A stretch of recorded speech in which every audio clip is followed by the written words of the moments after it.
The forest was no longer silent. It felt alive, whispering danger from every direction. As the prince and the girl pushed deeper into the misty woods, the glow of torches behind them grew brighter. The assassins were not giving up. "Don't stop," the prince urged, even though he could barely catch his breath. His injuries from the crash were worsening. But suddenly, the girl grabbed his arm. "Listen," she whispered. Voices, many, closer than before.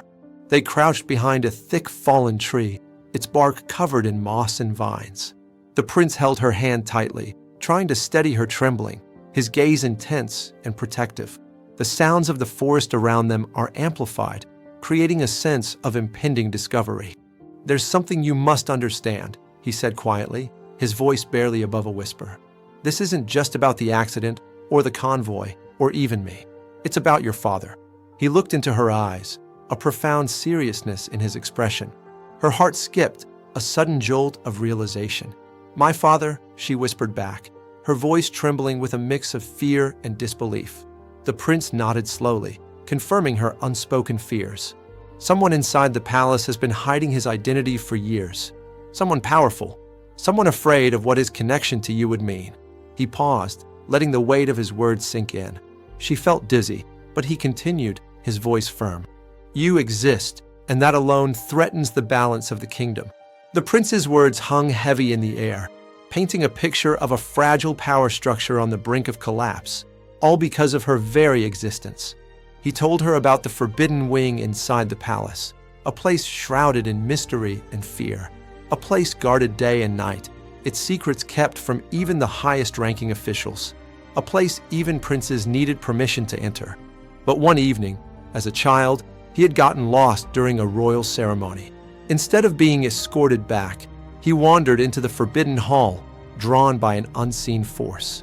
Inside were portraits of the royal bloodline, past rulers, princes, queens. But one portrait caught his attention, a woman with the same eyes, same mouth, same quiet sadness as the girl standing before him now. He never forgot that face, etched into his memory. He looked at the girl now, a profound connection in his gaze. "Your mother was not a servant," he said softly, his voice filled with a gentle reverence. "She was someone significant." Tears filled her eyes, a mix of sorrow and a dawning understanding of her true heritage. But before she could speak, before she could process the magnitude of this truth, the ominous sound of heavy boots shook the ground, growing louder, closer. The forest was no longer just whispering, it was thundering with danger.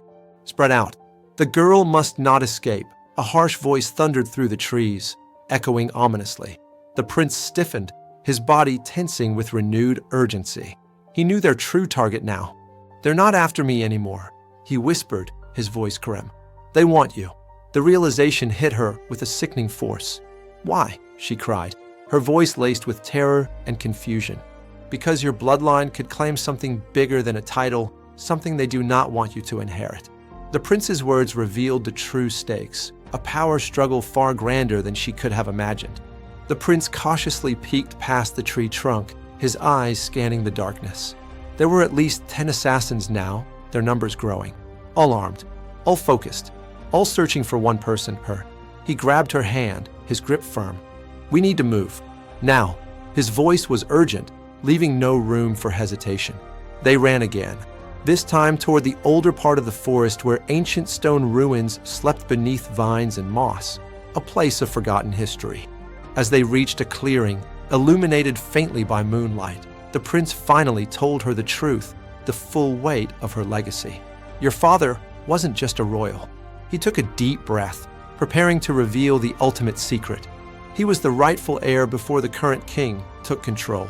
The words hung in the air, shattering her understanding of the world. She stared at him, stunned, the implications of his revelation sinking in. "You mean my father was supposed to be king?" she asked, her voice barely a whisper, the question loaded with unimaginable consequences. "Yes," the prince answered, his gaze unwavering. "But he was betrayed, hidden away, erased from history. And if the kingdom discovers you're his child," he looked directly into her eyes, his expression grave, emphasizing the immense danger she now faced. "Everything changes. The future of the kingdom and her own life hung in the balance." Before she could react, Before she could even process the full weight of her new identity, a shadow stepped out from behind the ruins. A tall figure, cloaked and menacing, emerged into the faint moonlight. A sword glinting in the moonlight, its polished blade reflecting the eerie glow. A mask hiding his face, concealing his identity, adding to the mystery and menace. He pointed the blade directly at her, a chilling gesture of intent.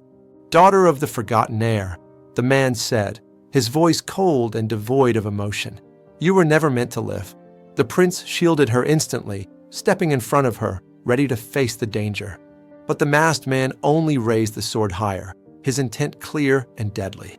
The glint of the blade was the last thing she saw before the scene faded to black, leaving the audience in suspense.